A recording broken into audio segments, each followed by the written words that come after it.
Welcome to Buckeyes Tomorrow Morning for Friday, June 30th. I'm your host, Tom Orr. The Indiana game is in 64 days. The game against Michigan in 148 days. As we wrap up the month of June, which comes with all of the visitors and all of the camps and all of the recruiting talk, figured we better wrap it up with one more recruiting show. And there's a lot to talk about because this year, Ohio State could, emphasis on could, be on the verge of bringing in one of, if not the best classes in program history. And considering some of the classes they've brought in before, that really kind of says something. 2021, they brought in 7 5-stars in one cycle, according to the 247 Composite. JT Tuimoloau, Jack Sawyer, Emeka Ibuka, Donovan Jackson, Travion Henderson, Kyle McCord, and Quinn Ewers. That class, 5 5-stars back in 2017. Chase Young, Jeff Okuda, Baron Browning, Sean Wade, Wyatt Davis. Those guys all pretty much worked out pretty well. But this year, oh man, we are going to be talking just 5 stars. This is 5 stars only, and we got a lot of names to go through. My guest today is Marc Givler. He is, of course, one of our recruiting analysts at BuckeyeHuddle.com. And Marc, we are just talking 5 stars, and I'm just going to run through these names. I have 9 of them here for you, and you tell me, 2 of these guys are already committed to Ohio State, so you're going to tell me the committed guys. Is there any concern about a flip there? And then if they're not committed, is Ohio State the favorite? Is Ohio State a contender? Is Ohio State a pretender, where this is really, just sort of a hat on the table situation? So let's start with the first guy, number 3 overall in 247 Composite, Jeremiah Smith, wide receiver, already committed to Ohio State. He has been touring some schools in the Southeast. Any concerns there from Ohio State's point of view? No, not as long as Brian Hartline is still in Columbus. That relationship is extremely strong. Jeremiah's been recruiting just about as hard as anyone in the class for the Buckeyes, and I don't see any reason to be worried about that one. We talked to him a few times recently, and everything's good. He's been in communication with Hartline about everything he's doing, and I would be stunned if he's not in the class when the dust settles. All right, so that's pretty easy, pretty straightforward. There's one on the board for Ohio State. Now, here's where things get a little more murky. KJ Bolden, number 6 in the 247 Composite overall, safety out of Buford, Georgia.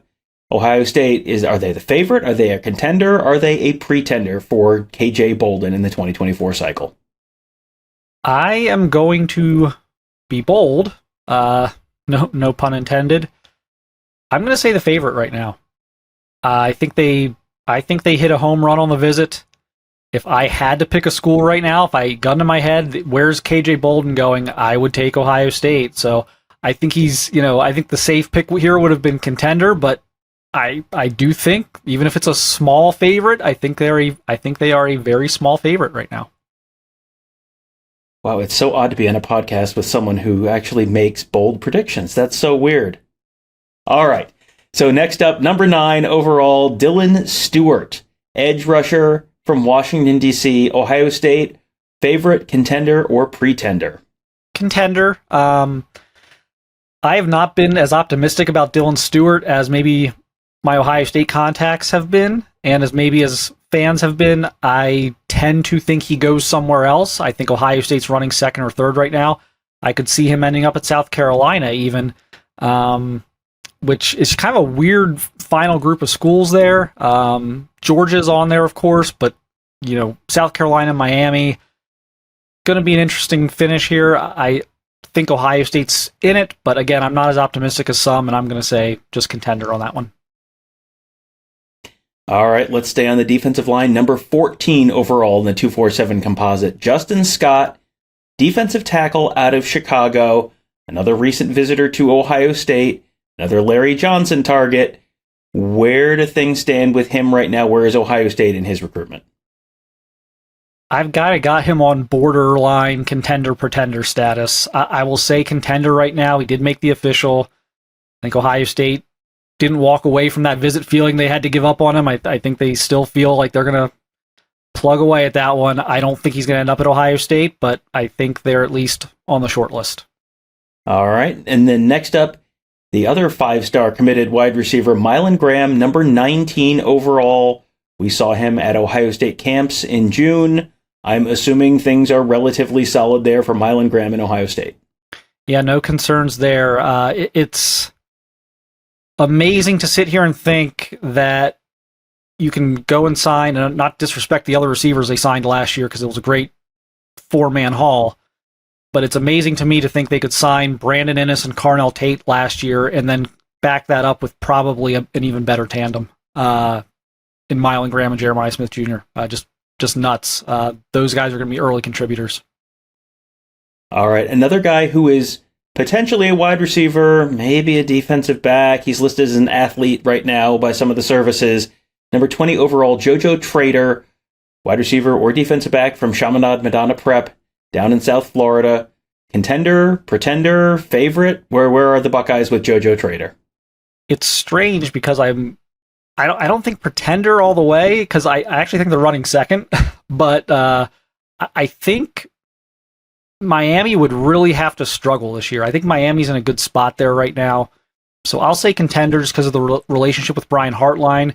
And while I think Ohio State's feeling good about some receivers right now, they still only have two as we record this. So if something falls through with Elijah Moore, perhaps, or even Jeremiah McClellan, and maybe that opens up some things. But I think if Miami goes out there and looks capable this fall, I think that's where JoJo is going to end up. But Ohio State probably is plan B.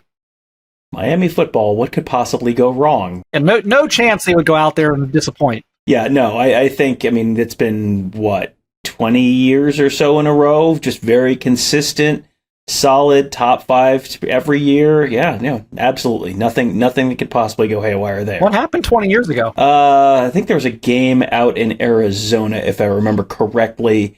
I could probably look right up there. I think that was the end of that game. I forget who won. Doesn't matter. No more talk about the past, Mark. Let's talk about the future. Let's talk about Eddrick Houston, number 21 overall. Another defensive lineman, another player from Buford, Georgia. He goes to high school with KJ Bolden. He's listed as a defensive lineman. He's not listed as an edge. He's not listed as a tackle. It seems like he's probably going to be a big edge in college.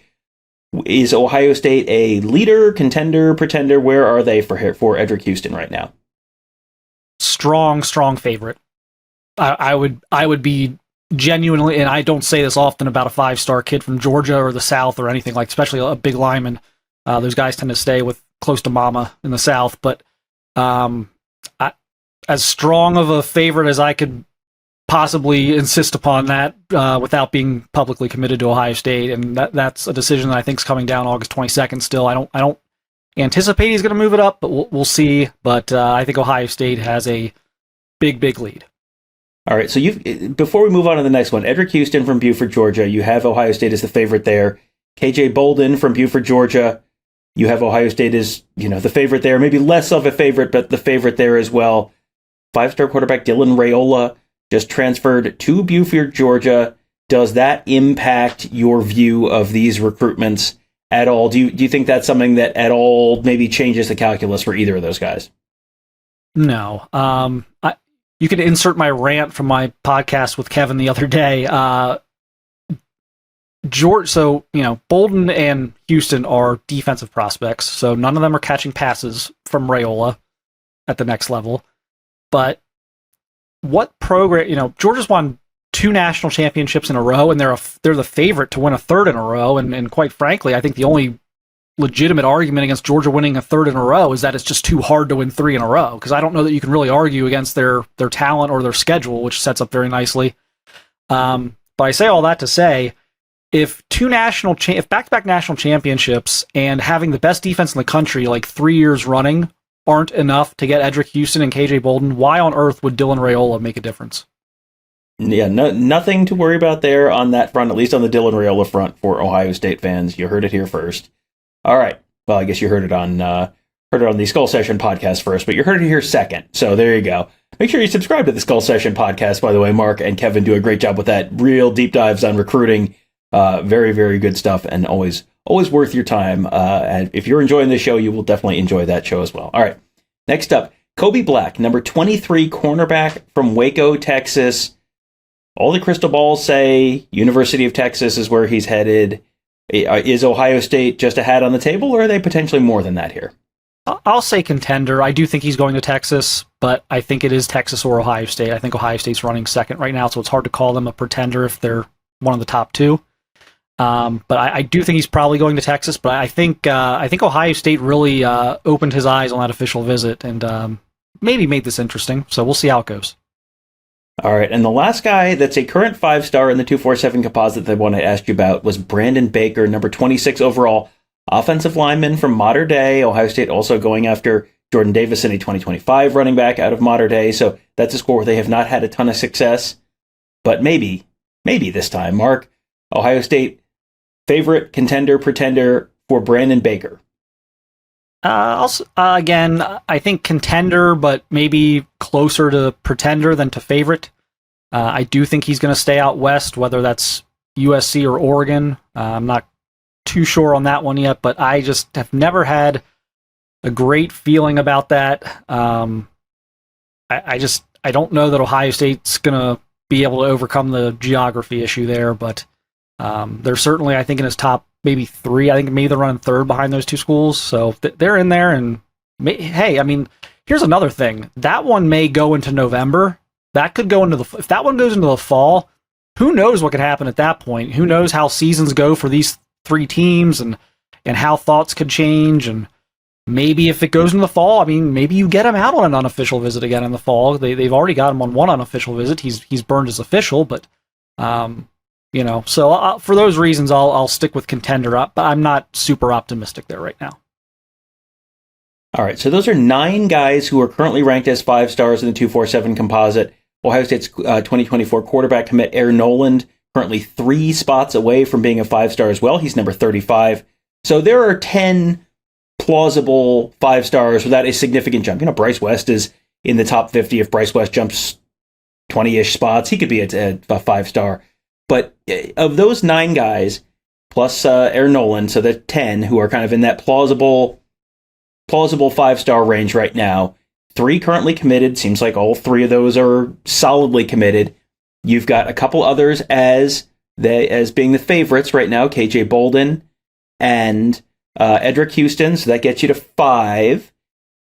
So that would match the 2017 class with 5 stars if the rankings line up and those guys all end up in the Ohio State class.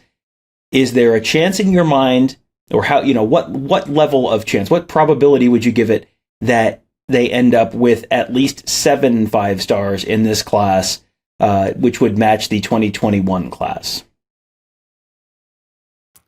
That's a tough one to answer because while there's a couple guys who could crawl up, there's a couple, someone could go down. They could get someone, and personally, I'm not sure I see any of the guys are favored for doing that. I think Eddrick Houston, if anything, should probably move up, and I don't think KJ Bolden's going anywhere. He's pretty special.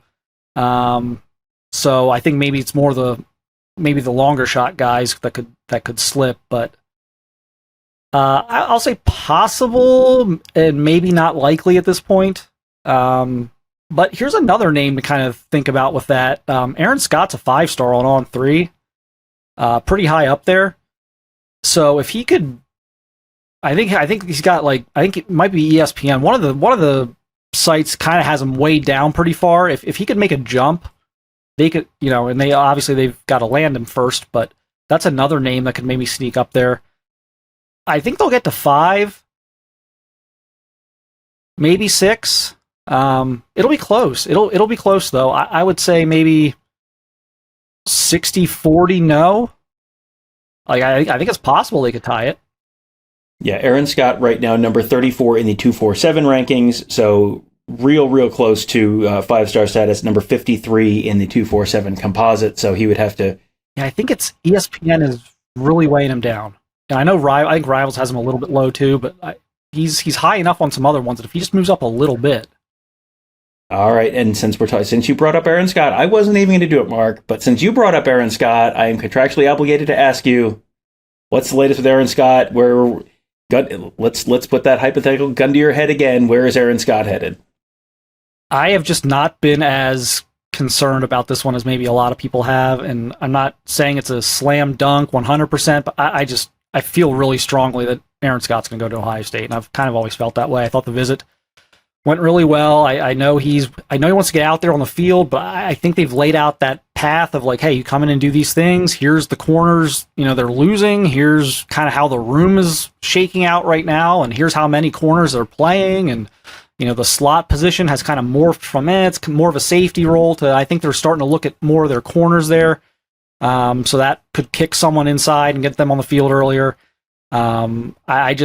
I think they're going to get this done. This was the school to beat when everything started, and sometimes you just kind of have to revert back to the beginning before kids get, on to how to manipulate the media and everything else and talk about, it's really close now, or I'm torn, or this school, sometimes you just have to go back to the beginning on where things started. And I just think ultimately that it's going to be Ohio State. All right. So last question here. We've talked about all these high-profile, 5-star, borderline 5-star, top 50 national kind of players that Ohio State could land, currently has commitments from. Is this the year, Mark, that they finally break through and have the number 1 overall class in the country? What are your thoughts?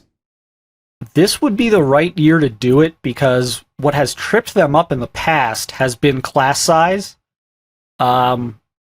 That 2017 class was amazing and only had like 21 kids. So like 25% of their class was 5 stars in that class, and just an amazing recruiting class. And for me, if you just went and looked at the classes individually, you probably would have said that's the best recruiting class in the country without kind of bringing in formulas and such. So they just haven't had the class size. You really do need at least 25, and usually like 27 or 28, because it's not that. And I realize not that most of these formulas do not count every kid, but what they do is they count the top 20. And so the more you sign, the more 3 stars it kicks out of the formula. So it is still a numbers game, even though they can say, well, we only count the top 20. It is still a numbers game. And I think they're going to take 27 or 28 this year. So I think they've got a great chance. I really do. Georgia is obviously a juggernaut right now. We know Alabama's going to make a late run. They always do. Every year we have this conversation in like April and May about, has Nick Saban lost it? Is Alabama's recruit? What's wrong with Alabama's recruiting? And then he lands 5 stars between like October 1st and Thanksgiving. It's like, oh yeah, still pretty good at that whole recruiting thing. So there will be some legitimate contenders, but I really think the formula of what you need to sign a number 1 class has never been as strong for Ohio State as it's going to be in this class. Well, Ohio State, as of the time we're recording this on late Thursday afternoon, the Buckeyes have 16 commitments, and they are currently ahead of Michigan, which has 8 more commitments than they do in the total overall. Ohio State, the top overall class right now in terms of average player ranking, only 16 commitments. You could add potentially 9, 10 more to this class, and Georgia's the only team ahead of them right now. The Bulldogs, maybe. The Bulldogs, with 5 more commitments, currently ahead of Ohio State. They're the only ones, and still plenty of time to go before December, and then again until February, if that's even still a thing. I mean, technically it's still a thing, but it hasn't really been a thing. But we'll be keeping an eye on it all the way through February at BuckeyeHuddle.com. Lots of announcements potentially coming soon for the Buckeyes.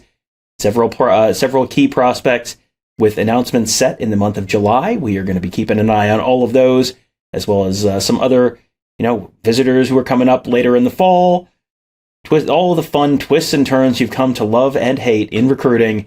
You're going to be able to follow along with all of them at BuckeyeHuddle.com. Mark and Alex staying very, very busy, talking to different people, getting different information, trying to piece it all together. Sometimes they agree, sometimes they don't agree, because that's the fun of recruiting. If everything was predictable, well, it wouldn't be any fun. You'd probably be a little less stressed out, but it wouldn't be any fun. So make sure you are part of all of the fun at BuckeyeHuddle.com.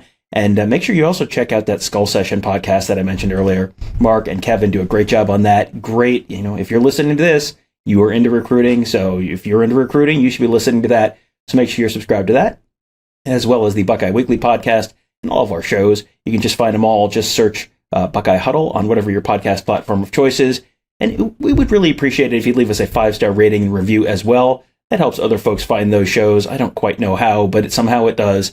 So we would appreciate if you take a second and give us a 5-star rating and write a nice little review to help other folks find these shows that you guys are enjoying. So that will do it for today. Thank you guys all for joining us. Have a great day. Have a great weekend. We'll talk to you on Monday.